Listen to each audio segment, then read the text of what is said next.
or good evening, and welcome to this Seatrade Maritime Virtual Conference, sponsored by DP World.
And now it is our pleasure to introduce a message from International Maritime Organization Secretary-General, Kai-Tak Lim.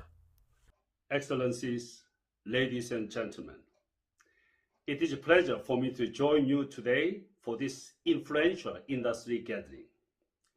I know over the course of this event, you will be celebrating the achievement of this important maritime region and discussing the opportunity to support the various sectors of this vibrant industry. This discourse of particular importance now, with the unprecedented impact of the COVID-19 pandemic on our lives, in particular on maritime sector and its seafarers. The world depends on maritime trade, and this has been in evidence as shipping has continued to deliver vital goods, food, and medical supplies throughout the pandemic. Sadly, we have also seen how seafarers have become collateral victims. Hundreds of thousands of seafarers are stranded on board or desperate to get to ships or home. We are working in close collaboration and cooperation with the UN agencies, with the industry stakeholders, and with the government to try to resolve this crisis. I thank all those who have been assisting to address this situation. Shipping will also be at the heart of the economic recovery and sustainable growth far into the future. I'm certain that we will have an opportunity to build back better, more efficient, and greener. To achieve this, IMO's comprehensive regulatory framework covering all aspects of shipping have never been so relevant. The pandemic has illustrated the need for greater efficiency. Shipping's sustainability beyond the pandemic will depend on its ability to embrace digitalization and new and smart technologies. Cooperation between shipping, port, and logistics industry will be vital to enhance the efficiency and sustainability of shipping, facilitating trade and fostering economic recovery and prosperity. And there is even bigger challenges to move toward zero-carbon future. We cannot shy away from the energy transition in shipping to meet the ambition in the IMO GHG strategy to cut and ultimately phase out greenhouse gas emission from shipping. Short-term measures to improve ships' carbon intensity have been approved at IMO last month for adoption next year. These are important building blocks for future discussion on mid and long-term measures. We will lead new technologies, new fuels, innovation, meaning huge investment, notably in R&D and infrastructure, More action is needed to speed up this process. IMO is stepping up its effort to act as a global forum and promoter of R&D in zero-carbon marine fuels, bringing together interested stakeholders from the public and private sectors from around the world. We must ensure that no country is left behind. IMO leads a portfolio of a continuously expanding capacity building project, supporting decarbonization, innovation, bringing together numerous stakeholders from diversified sectors. Ladies and gentlemen, maritime trade is vital to the global economy. Building a safer, greener, cleaner, and more sustainable maritime industry will require further international cooperation, targeted policy intervention, and investment today for a more sustainable tomorrow. We must all work together to enable a sustainable post-pandemic recovery and a truly sustainable future. The Seatrade Maritime Middle East provides an excellent opportunity to discuss and to provide ideas for the future of shipping. In this context, I wish you every success and prosperity. Thank you. To introduce our panel and guide us through the next 60 minutes of discussion, please welcome your moderator for this session, founder and CEO of eTriena Media, Etna Triena.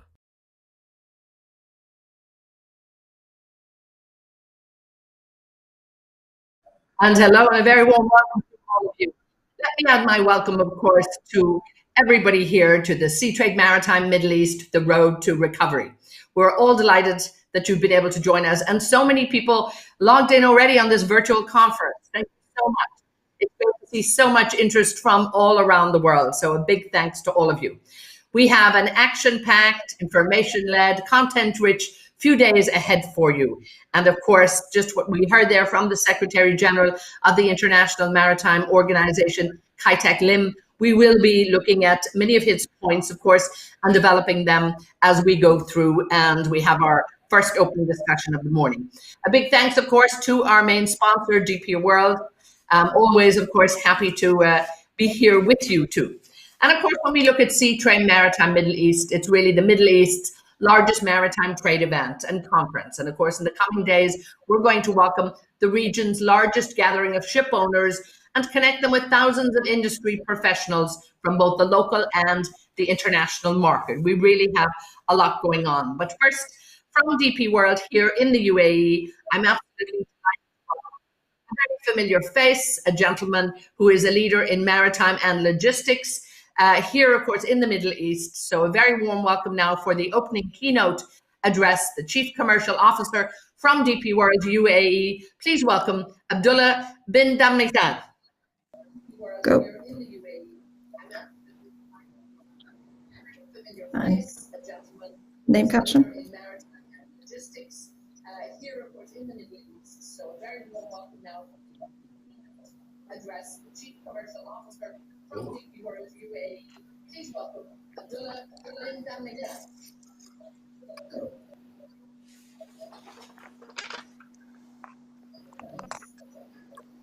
Can you hear it? Something's gone wrong, hasn't it? We might have to get Etna to remind him.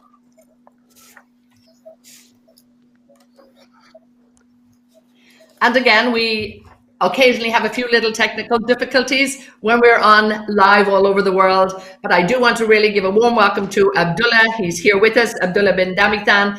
Abdullah, can you hear us from here? We're delighted that you're with us, and we're really looking forward to this keynote address. Abdullah. And again, we occasionally have a few little technical difficulties when we're on live. I think we might.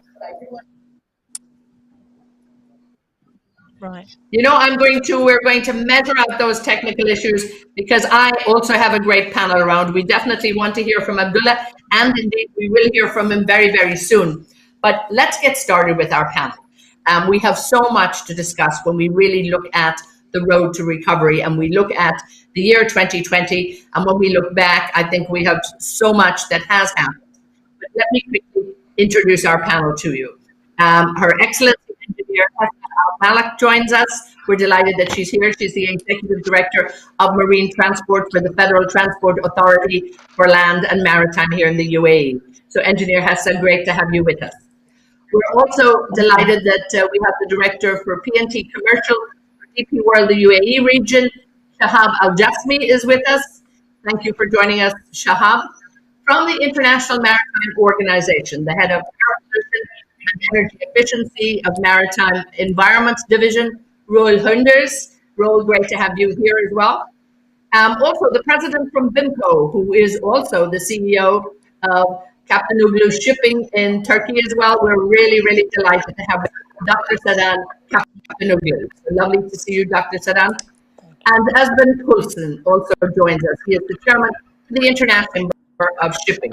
So really, we have a very diverse panel. We have so much to discuss, and we have the right people in place without a doubt. Esben, if I could perhaps start with you, particularly when we look at the International Chamber of Shipping, and perhaps you can give us a little bit of an overview, really, when we look at the lessons that the shipping industry has learned when we look back from this experience. It's been a tough year for everybody, not just in the shipping industry, but for economies all around the world, and indeed for every industry. But what do you think will be the lasting legacy, I suppose, from the COVID-19 and from 2020 for shipping? Esben. Thank you very much, and I hope you can hear me okay. I've had some technical problems here, actually, and I'm very sorry that I've had to resort to my phone because neither my laptop or main computer would pick up sound, apparently. But well, you're coming across loud and clear and looking good. Okay, very good.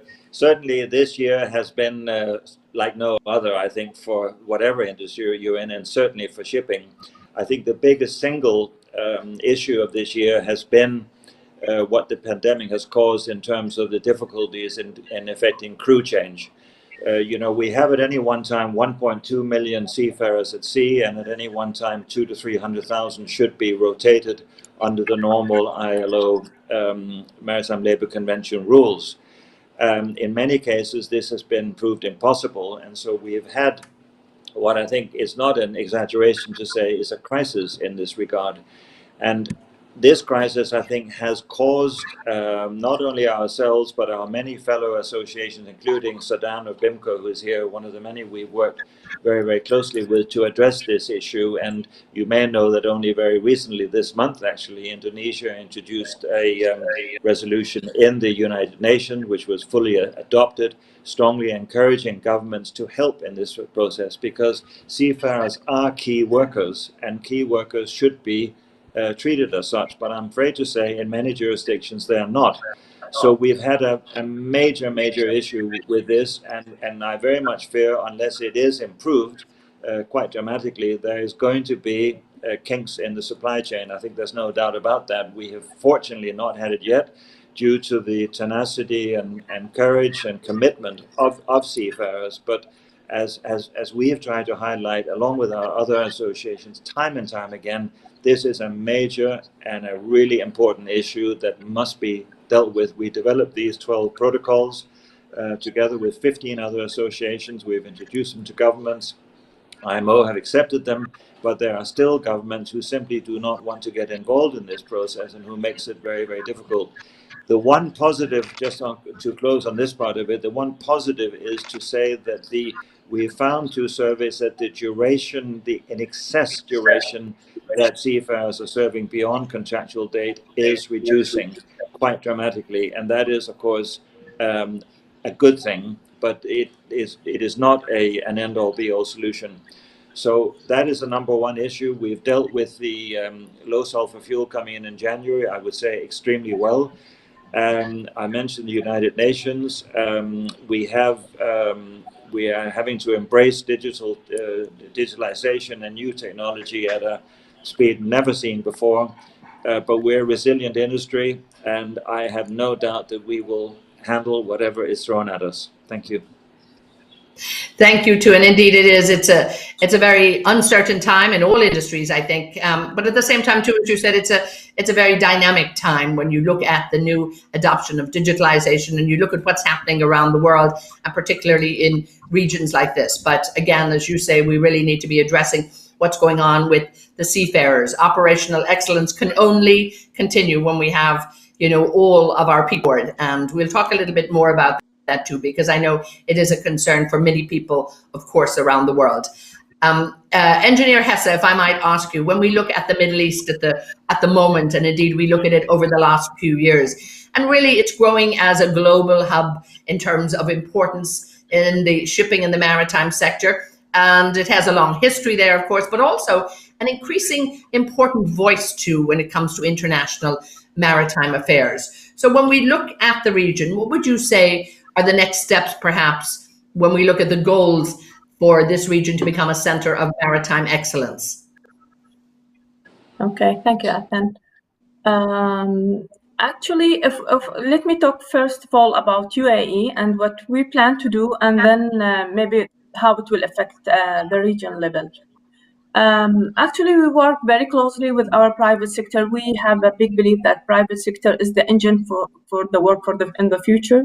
So we tried on a government level to provide the needed legislation for the private sector to work in a proper way and to attract a new investment. That's what we try to do through our new law.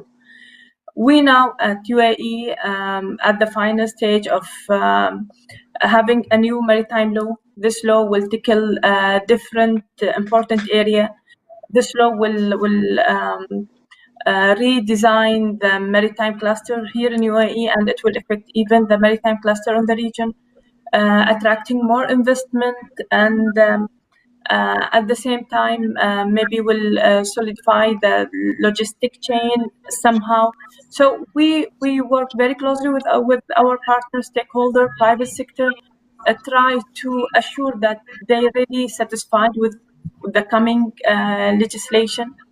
And at the same time, that we now for the second time we have our position at IMO Council. We have our permanent representative who try to highlight those issues and the issue that at the level of UAE or at the level of the region, we try to highlight it, and at IMO level, try to lobby around certain subjects with our partner to make it more solid and more effective. So I believe somehow we try to drive the region around us with our partner to make we already great in a big area like our ports, one of the most important ports at the region. We have big dry docks, we have a good investment. So we try to make it all at one solid strategy, and that strategy should speak with the international strategy to make it more solid and convenient. Yes, there is. There's so much work going on. And again, from your focus too with the Federal Transport Authority, really keeping an eye on everything in the region. It's so important. So we'll talk a little bit more indeed about what's happening too. And indeed, I think the pace at everything in terms of what's happening, it's an exciting time indeed. I'll come back to you shortly, Engineer Hesse. Thank you so much. Now, let's have a look from the IMO. And when we look at the IMO's 2020 sulfur emission regime, I mean, a lot of people were concerned about this perhaps last year, but it seems to have actually, as we've heard earlier, this is a very resilient industry. They managed to put it in place. But again, I'd like to talk a little bit, Royal, if I could, about availability and consistency, I suppose, in terms of compliant fuels and the performance, the scrubber technology. Bring us up to date, I suppose, when we look back at what IMO had put in place and how the industry has actually managed to relate to it and actually carry out what was needed. Roy. Good morning, Edna, and good morning from London, and good to see you all. Thanks for giving us the floor, and you've heard the introduction before our panel by the Secretary General of IMO, Mr. Kita Klim, highlighting, of course, the environmental efforts that IMO has taken in the past years, including IMO 2020. And let me just echo before getting into IMO 2020 what Espen has said and what the Secretary General mentioned about the key role of the seafarers. And this is, of course, very high on IMO's priority list as well. And we continue to raise awareness among our member states about the important role of seafarers under the global ongoing pandemic. Now, looking at 2020 from a brighter side, I think indeed IMO 2020 has been a success from our perspective. It was a landmark change for the global industry, and on the 1st of January of 2020, the global fleet of the over 50,000 ships operating worldwide transferred to low sulfur fuel, to using low sulfur fuel around the world. And we have seen so far actually very good reports. We have seen availability all around the world, and we've only been reported of a limited number of cases of non-availability, but definitely not in the major ports around the world. We've also have heard good stories about compliance, so the overall compliance rate with the low sulfur requirement seems to be very high. Of course, we know that 2020, because of COVID, has seen less port state control inspections on board. So we're still waiting for the, let's say, final numbers in terms of compliance over 2020. We know that, of course, the fuel prices have dropped in 2020, and that helps implementing the requirement worldwide. But overall, from an IMO perspective, I think what we're proud of is that when we took the decision back in 2016 that the 1st of January 2020 would be the effective entry into force date, the whole industry, together with the IMO member states, put their entire effort behind preparing for that massive change. And I think that really worked out very well. So we're happy with the results. We're happy with the cooperation, which gives us good lessons also for future challenges, particularly when we speak about greenhouse gas reductions. Thank you. Yes, absolutely. And it's great to hear that, because I remember at shipping conferences, a while ago, a year ago or more, there was great concern. And I think that the industry has actually adapted very quickly and, delivered on this. Obviously, again, saying to the IMO that it was a good decision, it was a timely decision, and indeed you managed to put it in place and bring the industry together. So well done on that. Again, I just want to remind everybody at home that we would love to hear from you. I have a great panel here, and we'd love to be able to put some questions to them. And indeed today, add those questions, and right throughout the day and for the next few days, please be interactive with the panel. So look over there at the right-hand side of your screen and, think of a few questions, and I'll make sure and do our best to get them into our panel, because I know we have so much to talk about, and there's probably a few things on your mind too. You're in the industry, and I'm sure you want to hear from this great.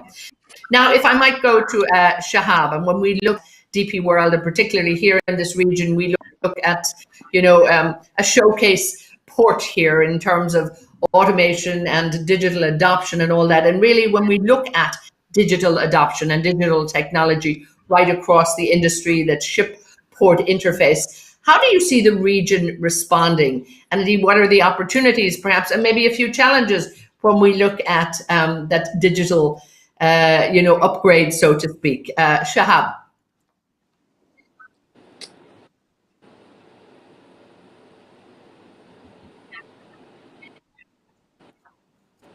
And again, a few little technical issues here. Shahab, are you hearing me at all? I'll come back on that one, and we'll come back on it. So really, I'm sorry about that, but actually the fact that we're able to do this virtually, it is great. And we have almost everybody on board, a few minor issues there, so we'll correct them and we'll bring it back to you. So Dr. Sadan, I'm going to move on to you. And you have a great perspective on this, because obviously you're a shipping owner, and your role too in terms of president of BIMCO. So you can bring us almost two areas of focus on this. So let's take a look at environmental concerns and really the route to zero emissions. It's something that everybody's talking about, something that this industry really has to embrace. and very encouraging to see it embracing. But let's maybe look at alternative fuels for the industry on a day-to-day basis. What's out there at the moment as, you know, ladies and gentlemen. Organization. What are people looking at? Delighted to be with you all here this morning. Oh, and Shahab has come back with us. So let me, Shahab, if I might can go hear to you. Do you hear me? and I'll come back to you. But I'm delighted you're on board. So Dr. Sadan. Hi, good morning and good afternoon, everyone. It's a pleasure to be here. And please, Edna, allow me before I start with our, environmental goals to just go back and echo my friends. We are going through terrible, terrible times. And I have to say that the seafarers are the hidden heroes of this pandemic. And they are essential workers, and hopefully they will be recognized by everyone as essential workers. And one of the very important reasons for this is, I think, shipping now prove everyone how important it is as a transportation mode. Because if we are fighting with the virus right now, if we are actually at home and finding things that we need, that's all happening because of the shipping. So, and how a ship owner perform? Ship owners cannot perform without their seafarers. So I just want to salute them, and I just want them to know that we are doing our utmost best in order to create a system on the long run which will be resilient for them. And when you come back to the environmental issues, I think I have to say, let me start with the sulfur regulation, because as BIMCO, we have a survey. And when we look at the survey, we see a success. And we see this as a first step of what can we do to environment, to a better sustainable future. And that's why it is very important. I would say the sulfur cap was the first test, and we passed it. And one thing also about pandemic, there is always terrible things, but sometimes there are lessons to be learned, and things that you can look up and say, oh, this is the terrible time, but this is good. And one of them is, we saw how shipping companies can change, adapt immediately, almost immediately. So this all give us a hope. And now, as you hear from the IMO General Secretary, Kitatli, and we are on the right track for decarbonizing the shipping industry. But we need two things. For the short-term measurements, I think we have to identify what is the indicators are, and we have to focus on that. But also we have to, focus on the long-term solution. And that, because of that, we need innovation. I know that some of our members are really, really into this. There is a lot of, alternative technologies is in discussion, and just like also alternative fuels. We will not identify one or bring forward one specifically, because also maybe there will be more than one solution. That is also important. But what is really right now focusing on as the all industry associations, and I have to say, ECO Esbon, we are working closer. Now we are working closer than ever. And so we have to focus on our research and development fund, because that is where we can actually bring everybody and focus on giving the right solutions to the industry. So that's what also as BIMCO we are focused on. And I have to say that determination is the most important bit, and we see that. So as long as we have that, eventually we will have the solutions. And also the other parties, non-shipping parties, should help us. And I believe that on the long run, we will see that is happening as well. It is already happening, and we have to see it more. Thank you. Yes, and indeed, I think it is. We can all learn from other industries, and it is something. I think that it's also time to look outside the industry as well and see where we can actually particularly help. But again, I think that focus is there, that determination is there, and we're hearing it, of course, from all the organizations, but also from the owners as well. So I think we have, a lot to be done in the coming few years. And again, that determination will definitely, I think, guide everybody in the same direction.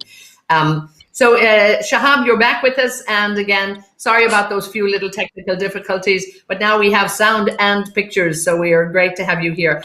I did want to talk to you particularly about the digital transition. And when we look at the technologies at sea and at port in terms of, how is everybody adapting? How is everybody coping? And again, what are the advantages, opportunities, and maybe a few of the challenges that we have to deal with, when everybody is coming up to being a lot more digitally adept? Shahab.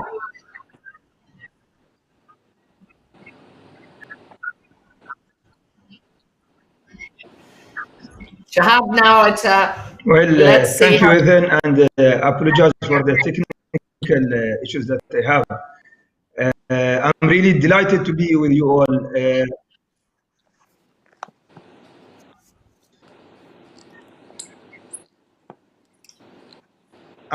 Stay with us, Shahab. Are you hearing me? Yes, you're sounding great. Yes, so I we're think good. I am a little bit late, but I'll carry on with my part.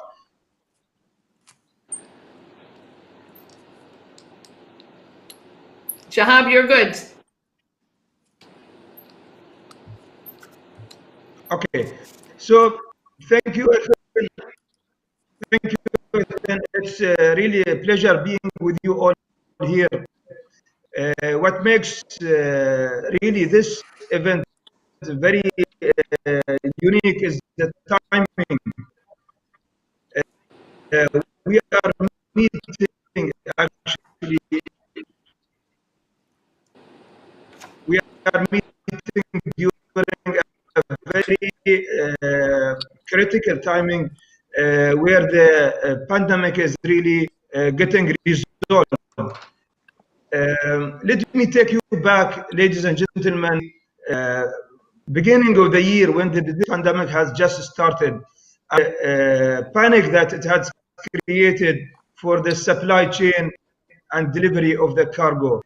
I remember that time one was concerned about the essential cargo and goods to be delivered to the consumers with down of trees and ports and interruption to the supply chain.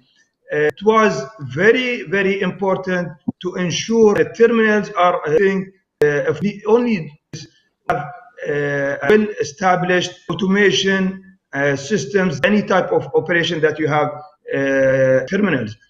DP World and Jebel Ali in particular will geared and will prepared in terms of having sectors terminal operation at ensuring human and ensuring flow between different parties.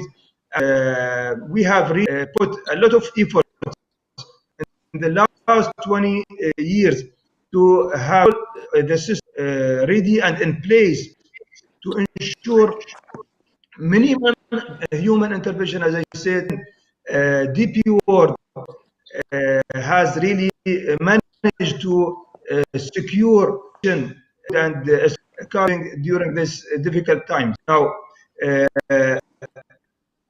what is the way we how we manage this was really something everyone in this nation was proud of.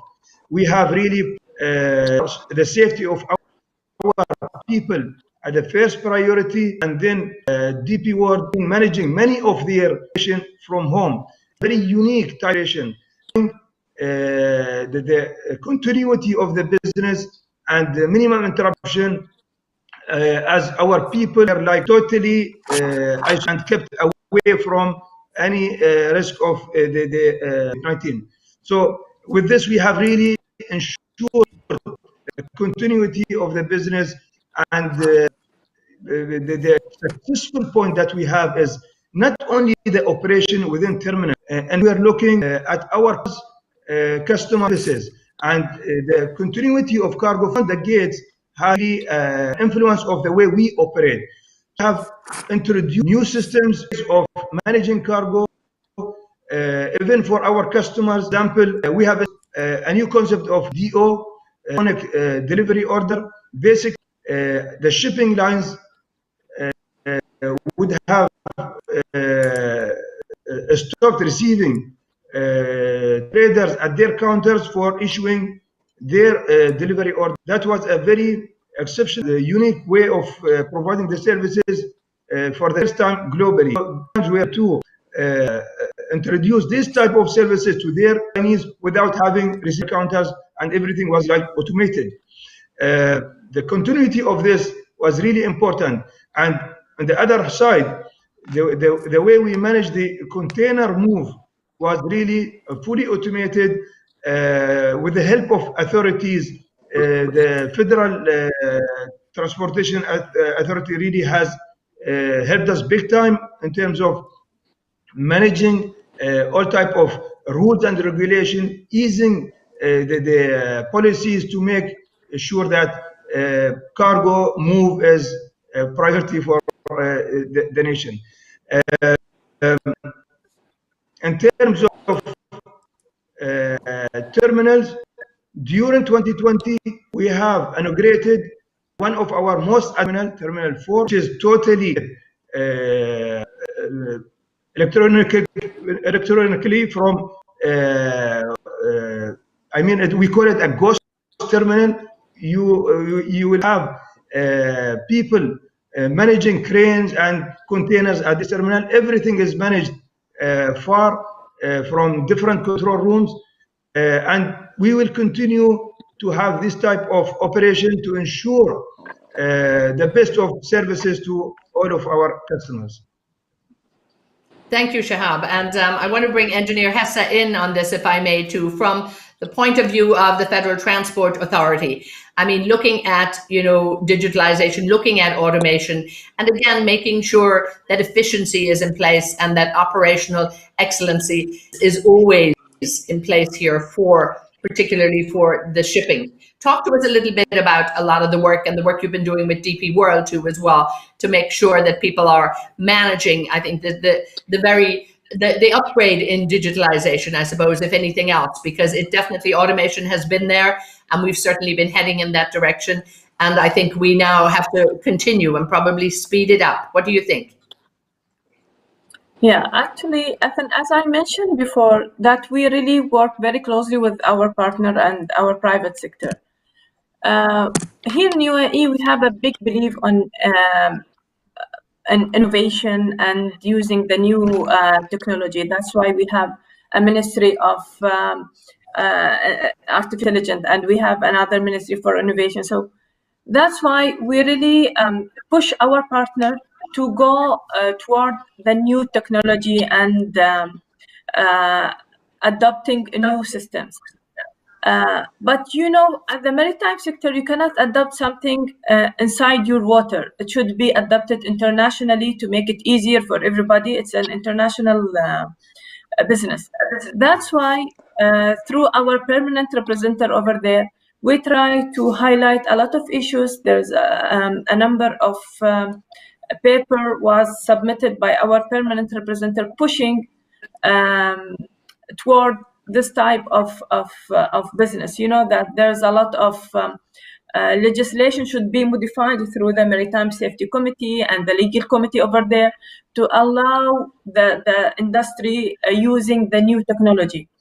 That's what we try to do, to be the mediator between the private sector and using the new innovation and between the other administration worldwide, trying to convince them the importance of using the new technology.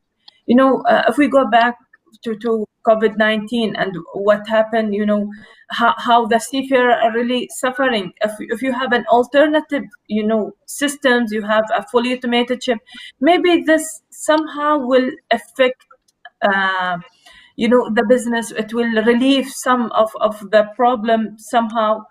Going back to the seafarer, UAE was one of the first countries who's opened the door for the seafarer for crew change, and because we really believe on them and they have their rights, and try to minimize the negative impact. But if we thought, and if we think in a global way, we have all globally we have to think about the new technology, because it's definitely will minimize the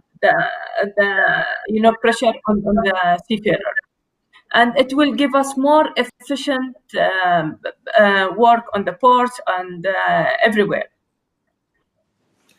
Yes, we'll continue this discussion too, and I know Abdullah is going to join us. They've sorted out the technical issues. So when we finish our discussion, we're going to go back to him. So I'll be looking forward to hearing his keynote address from DP World. So we will come back to him and hear more.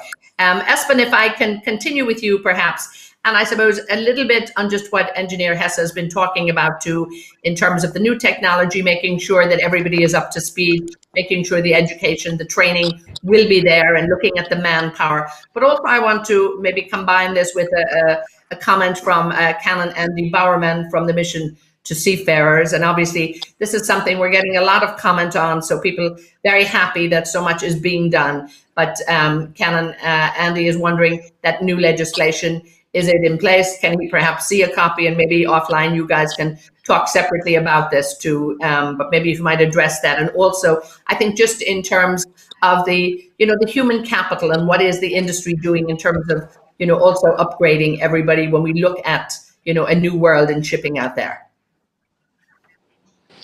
Yes, I mean, certainly the work of the Mission to Seafarers, as you rightly allude to, I actually became a vice president of it in June of this year, and as a result of that, I've come to know it much better, and the scope and breadth of what this organization does worldwide is quite incredible, actually, and very admirable, and I'm happy to say that I managed to gently persuade a number of ship owners to inform them about the work and the scope of the work, and as a result we jointly with the Secretariat in London managed to complete the Flying Angel campaign, and we're now actually launching into another campaign, and partly due to the strength of the container market, I'm particularly leaning on container companies to come forth, and I'm very pleased to say that several of them have already done so very generously. But this, of course, is one thing, and whether it's a Mission to Seafarers or any other similar organization, I would hope that anyone listening to this would put their hand in their pocket at this time of the year, because really the work has never been more important. Bear in mind that a lot of seafarers, one thing is that they can't change, but the other problem is that they can't go ashore in almost all jurisdictions. So they are literally stuck or on board a ship for up to 17 months, and so I think this is all the work of the mission is very worthwhile. So far as commenting on Engineer Hassan's comments, I mean, certainly investment in human capital in terms of the many new technologies underway, and we're seeing ports connecting better and better and faster and faster, and we see that. I see that as ships will become an extension of that, and it will become a horizontal link, I would hope, as far as possible in the critical cases of standardized equipment that can work across the industry at different types of ships and so on, because otherwise it just creates extra learning for our seafarers. But this is something that I've been to training centers amongst some of the major ship managers, and a lot of this work is well underway. And that's good to hear, and long may it continue, I think, because this is what we have to do in the industry. Dr. Sadan, if I can come to you, also when we look at some of the other issues and challenges that are out there too, and particularly in terms of piracy, it hasn't been capturing the headlines as much as it did many years ago, but this doesn't mean that it has gone away. And indeed, how can the industry look at this? And there's a question that has come up I want to bring to Roel in just a few minutes in cybersecurity as well, in terms of what the IMO is looking at. But let's just look at where the issues in terms of piracy, and what do we need to do? What does the organizations need to do about this? Edna, before that, just I want to go back to digitalization, because I think it is going to help this industry become more resilient. And one of the things that I think we can help the seafarers is that they should have a kind of an international pass that they can freely travel, and all their health record can be tracked from there. And with the vaccines now, also their vaccine status can be tracked. So we as BIMCO and with the other, our dear shipping associations, we are working with the World Economic Forum on a platform called Common Pass. So hopefully, actually, there is one demo has been made, and hopefully, there will be an application that recognized by internationally by the airlines as well, so that they can have all this information down there. It can be tracked and recognized internationally. I think this is, and all other initiatives that's been taken now will make our industry more resilient, because what we learn from this pandemic is our great shipping operation is not resilient. I mean, people are resilient, but not the system. So we all have to work more on this. And having said that, we live in 21st century, and now we have the pandemic. I think it is very puzzling to have the 21st century, all this, everything, we know, and yet, we are dealing with the pandemic. And on top of it, we still deal with the piracy. When I talk about this to my non-shipping friends, they are like, what you mean? Are you talking about the movies?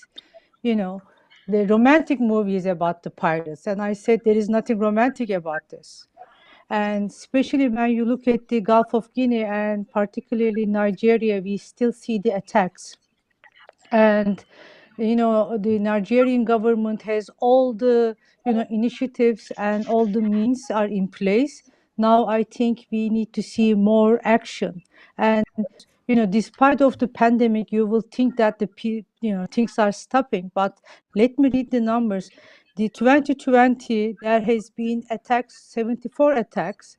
And then actually, there is an actual event of kidnapping 26 times.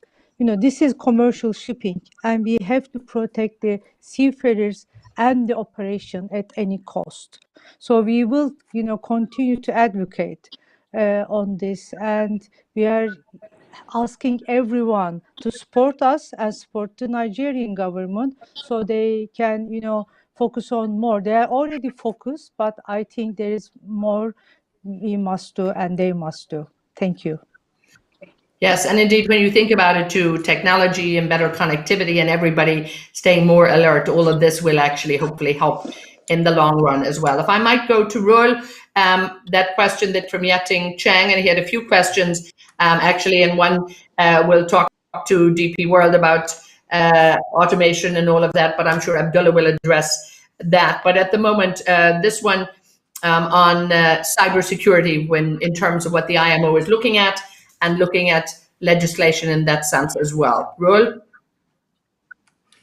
Yeah, thank you. And I think this is, of course, a topic which is of high concern. Actually, IMO, the Secretariat in London, were actually subject to a cyber attack not that long time ago. And it really reminded us of the vulnerability of everyone, every organization in terms of protecting itself from any cyber attack. And so this is on IMO's agenda. It's work in progress, and security has been on IMO's agenda for a very long time. And of course, gradually with the increased digitalization, we're also moving towards more regulatory action on cybersecurity. And I think we've been discussing quite a bit about digitalization, and of course, this goes hand in hand. And as IMO, we need to kind of step up our pace as well in those areas. We look at digitalization also from an increasingly a decarbonization perspective.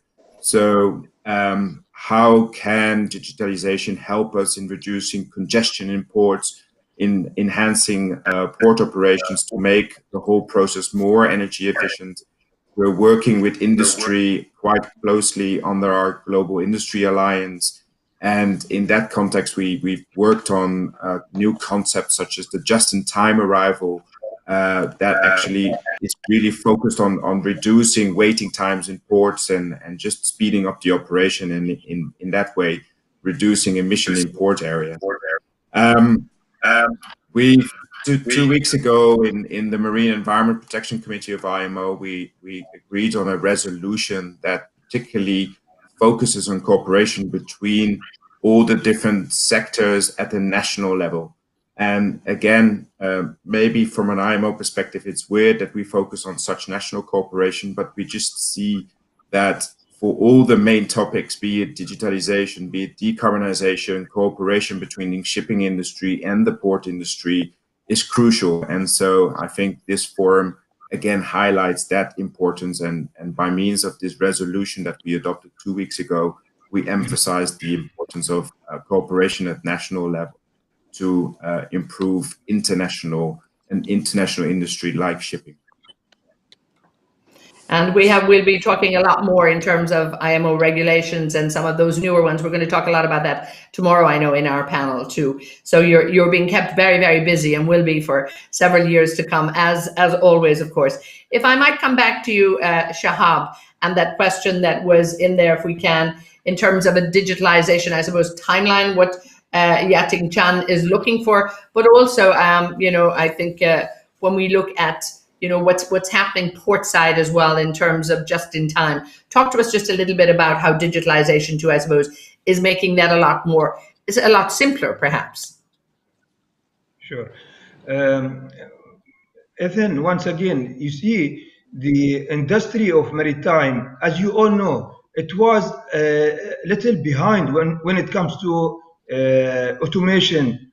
And what Engineer Hassa has just highlighted recently, that what's happening on other seas really impacts your operation and the cargo flow from your. The digitalization and the pandemic, actually, the COVID, has really pushed many stakeholders for this industry to move forward and to expedite their plans in terms of developing the digitalization and the e-platforms for each sector. The risk is always there. We all learn from our mistakes, and we have seen major attacks on some of major shipping lines in the last few months. Everyone is really improving, closing and bridging the gaps, looking at the loopholes at their systems. The whole sector will become more robust once we move forward. For us, the backbone of our operation is totally depending on automation. The unmanned cranes that we manage today, it really helped us during the lockdown. Some of the cranes used to be operated back from home. Today, we have people managing cranes, actually not a single crane, multiple cranes from a single PC from different locations remotely.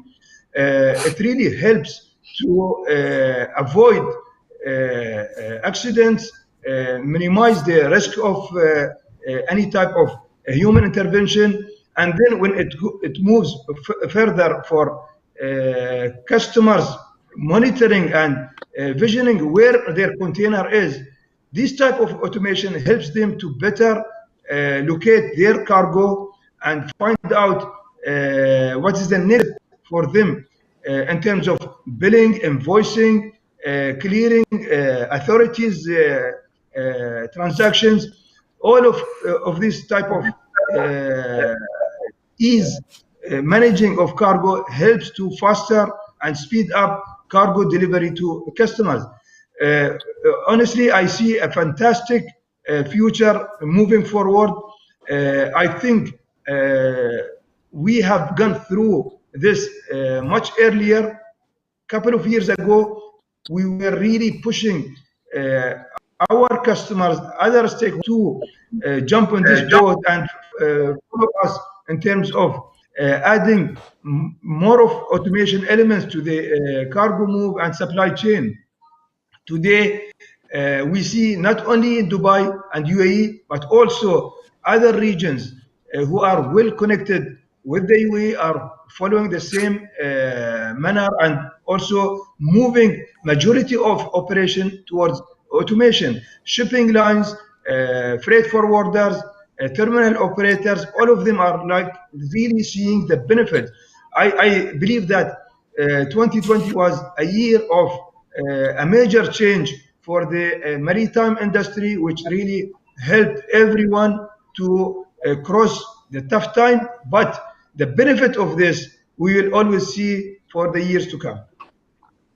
Thank you so much. And I'm looking forward to hearing from Abdullah in just a few minutes. But before we do, I want just a closing word from all of you. And if I might start with you, Engineer Hessa, really just looking a very quick 30-second closing word, if you would, just in terms of, what's next, what's top of your agenda in terms of making sure that we get through this year and look forward to 2021. Actually, just in quick points that we really will work our best to push for the new technology and new systems, because it shows for definitely that it is the promising sector for the coming era. And one thing I believe through COVID-19, how efficient was the maritime sector. Now the other industries start learning from maritime sector how to manage through crisis.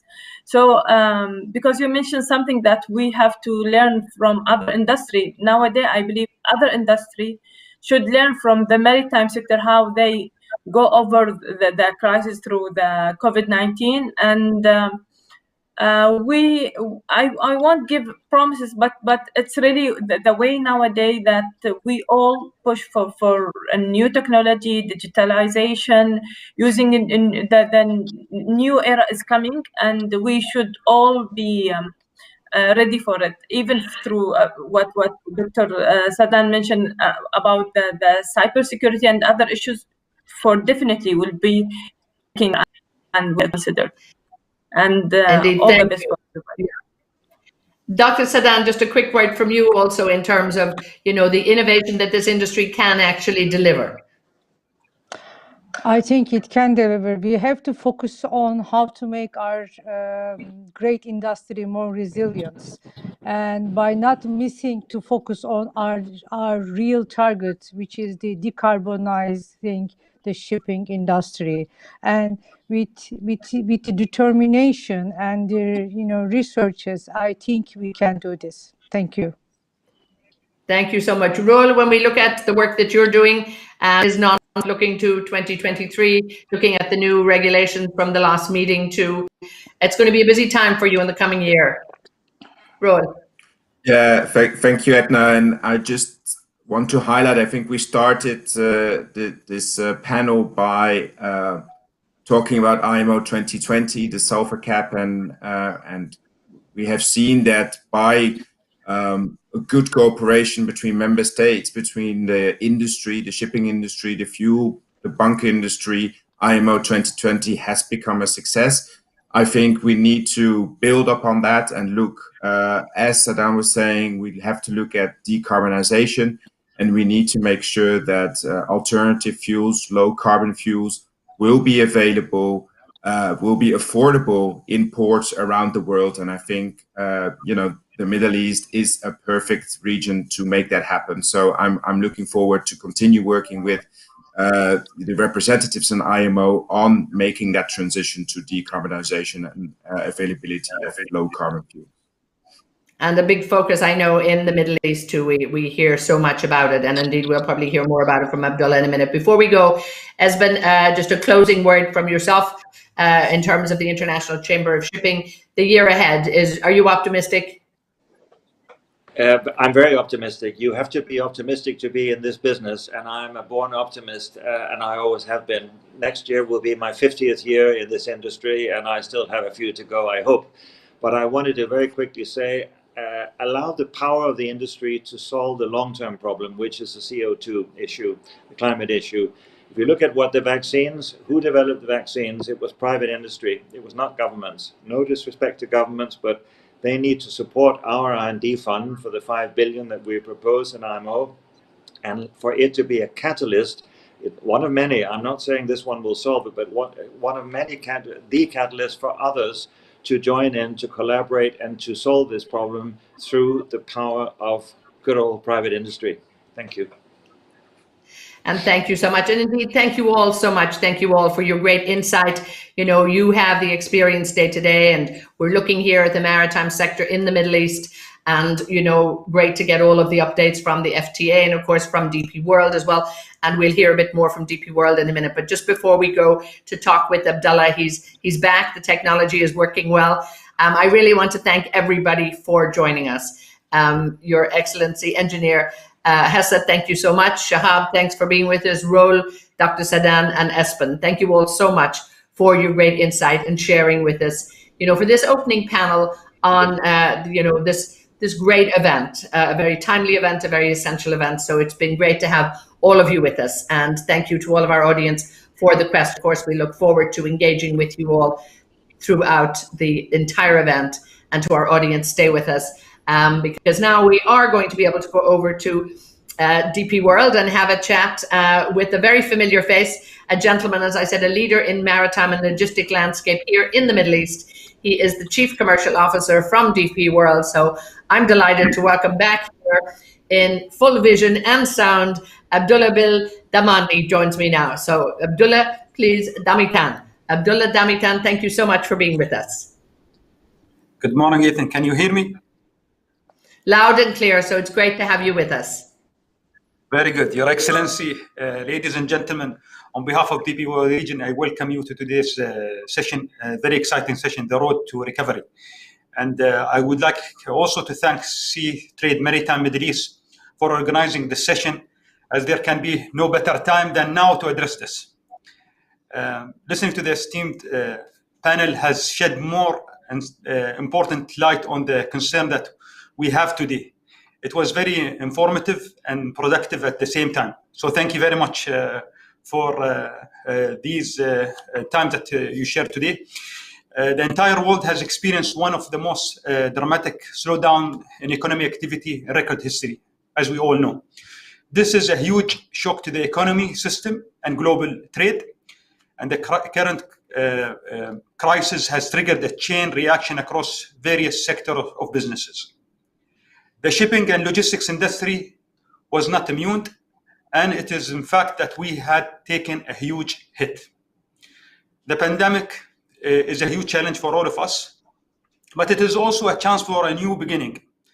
Like it is always said, in every crisis lies an opportunity. So today we are forced to think outside of our comfort zone and beyond our traditional way of conducting our business. We are forced to think of ways on how we can adapt, and transform ourselves in order to protect our people and our business going forward. Global trade will remain essential to overcome disruption and survive uncertainties. Trade pattern may shift because of rising in regional manufacturing. However, demand and supply will drive the logistics and shipping sector. As we heard from a lot of the panel today, sustainability, digitalization, and innovation are the three keywords that will lead the path to recovery. And I am very proud to say that UAE and Dubai in particular are already set on this path. We always strive to constantly reinvent and adapt to changes. Dubai proactive approach has put us in a first mover position to reopen to global market, allowing the city to be ahead of the curve. His Highness Sheikh Mohammed bin Rashid Al Maktoum, Vice President and Prime Minister of UAE and ruler of Dubai, has said that Dubai was found on trade, not oil. We at DP World UAE region work toward this ambition of our visionary leader and continue to build on this. So at DP World Jebel Ali, we have complete ecosystem that have been designed keeping in mind the unique need of manufacturing and trade companies. We are very well positioned at every step of the supply chain to support our customer from the first to the last mile delivery. And today we can boast of having the largest and most experienced portfolio of ports, logistics system, shipbuilding, repair, as well as maritime services. We are committed to a long-term joint solution and keep long-term partnership with all the stakeholders, whether they are traders, distributors, manufacturers, or others along the global supply chain. Our sustained investment in technology have been a major contributor for DP World to remain resilient throughout this pandemic. Across all of our global assets, we have witnessed a recovery in Q3 and container volume increasing by almost 10%. So this is really encouraging. We are heading into the next level with the world-leading multimodal infrastructure and logistics capabilities. Our collaboration with IMO is testimony of this. And as a member of the IMO Council, we believe there is an essential need for global collaboration among ship operators. Additionally, DP World, a leading global trade partner of Expo 2020, intend to use this diverse platform to help foster its vision of becoming a responsible business unit by aligning itself with IMO 2020 emission and sustainable development goals. Recently, DP World, together with Expo 2020, has become the Global Alliance founder partner of the Earth Shoot Prize, one of the most prestigious environment prize in history to encourage action to restore nature, clean our air and ocean, build a waste-free world, and fix our climate. Whether it is a futuristic technology or being a leader in port-centric logistics and solution, or being an integrated port of future trade, or also being a diverse or driving force in achieving a sustainable earth and environment. DP World is always and will always be strive to push forward and curve its path for the future. So today's session was graced by a pioneer from this industry, and it was an opportunity for us to collectively take up the responsibility to analyze mechanisms that will drive this path of recovery. Connect in mind, creating the future is the motto. We need to aim to build partnership and inspire new ideas for a sustainable world. We are all in this together. We were wounded, and now we need to recover. With this, I would like to welcome you all once again and thank you for taking the time to be part of this very essential discussion meant to initiate on how future trades need to be remodeled and reinvented. Thank you very much and wish you a productive day ahead. And thank you so much, Abdullah bin Damithan there. Thank you so much. It's great to hear your words. And there, as you talked about, the importance of shipping to global trade, the necessity of the logistics and the maritime sectors. Innovation is key. And I think we heard that from all of our panel as well, apart from being brought up to date with the great work at DP World. But we really heard that, I think, the focus and the dedication of all of our panel, that very diverse panel that talked very much about the commitment and the innovation that has to be in place by this industry. Dubai, of course, having its origins in trade, and it will continue to be a major player, not just regional, but a global player as well. And again, really looking at how, shipping will facilitate trade around the world, and it will do so in the years to come with greater efficiency, greater effectiveness, and it will do so, in a cleaner, greener, and more digitized world as well. So a lot of challenges out there, and it has been a tough year. I think everybody will admit that, in every industry, has to look back on this year and really look at the lessons learned. And of course, the shipping industry, like every other industry, will be looking back at that. And I think we heard some very encouraging words from our great panel there, and indeed also from Abdullah. So thank you all so much for that opening keynote, for the opening panel address to this conference here. It's great that everybody was with us.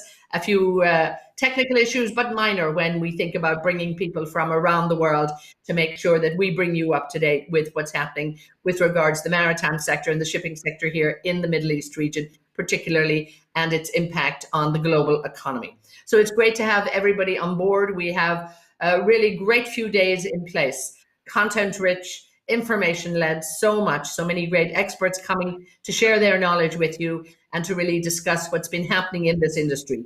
So do stay connected and make sure you do put your questions in for the remainder of this wonderful conference. So do stay with us. We have lots coming up. A big thanks again to DP World, our sponsor, and we really hope you enjoy and stay with Seatrade Maritime Middle East. As I say, lots to expect and lots to enjoy and lots to engage with. So once again, to all of our dear viewers out there, to our great panel, and to Abdullah for that opening keynote address, again, thank you so much. So stay with us.